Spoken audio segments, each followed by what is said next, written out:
समजा आपल्याला स्वतःचं पूर्ण भविष्य समजलं तर लाईफ किती सोयीस्कर होईल ना. कुठे, किती, कधी, कसे, कशासाठी, का, मुळात असे प्रश्नच उद्भवणार नाही. कारण का ह्याची उत्तरं आपल्याला ऑलरेडी मिळालेली असतील. पण खरंच असं लाईफ जगायला मजा येईल का? नक्कीच नाही. कारण आयुष्याची खरी एक्साइटमेंट ना ही त्याच्या अनिश्चिततेमध्ये असते. त्या दिवशीच एक छान कविता वाचनात आली आणि त्या कवितेत मोजून 4 कडवे आहेत. त्यात आयुष्य जगताना काय कळावं काय कळू नये ना या बाबतीत छान लिहिलं आहे. पहिल्या कडव्यात आयुष्याच्या ह्या वाटेबद्दल लिहिलं आहे की ही वाट नक्की कुठून चालली आहे.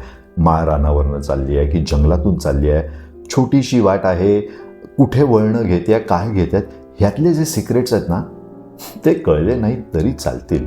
कारण का आयुष्य जसं येत आहे तसं फेस करण्याची तयारी असावी. दुसऱ्या कडव्यात असं म्हटलं की आयुष्यात येणारे जे प्रसंग आहेत तेही कळू नयेत. ते सुखद आहेत, त्रासदायक आहेत की अजून काही सरप्राइजेसनी भरलेले आहेत, तेही येतील त्या क्षणाला अनुभवण्याची तयारी आहे. त्यामुळे हे कळले नाहीत तरी चालतील. तर तिसऱ्या कडव्यात आयुष्यात येणाऱ्या भावनांबद्दल, त्या एक्सपिरियन्सबद्दल लिहिलं आहे आणि तेही आधी कळले नाहीत तरी चालतील. कधी आपण खूप मूडी असतो तर कधी उगाचच संथपणे स्तब्ध झालेले असतो, कधी भयभीत होतो तर कधी ह्या प्रसंगातून पळ काढायची इच्छा होते. पण हे सगळं देखील झेलण्याची तयारी आहे. आणि चौथ्या कडव्यात आयुष्यात फक्त एकच गोष्ट कळावी असं म्हटलंय आणि ती गोष्ट म्हणजे आयुष्य हा एक खेळ आहे आणि तो खेळ आपण स्वतः तटस्थपणे बघत राहावं असं लिहिलंय. बरं, हा खेळ खेळताना भीतीही बाळगायची नाही आणि मुक्तपणे स्वच्छंदपणे हा खेळ खेळावा.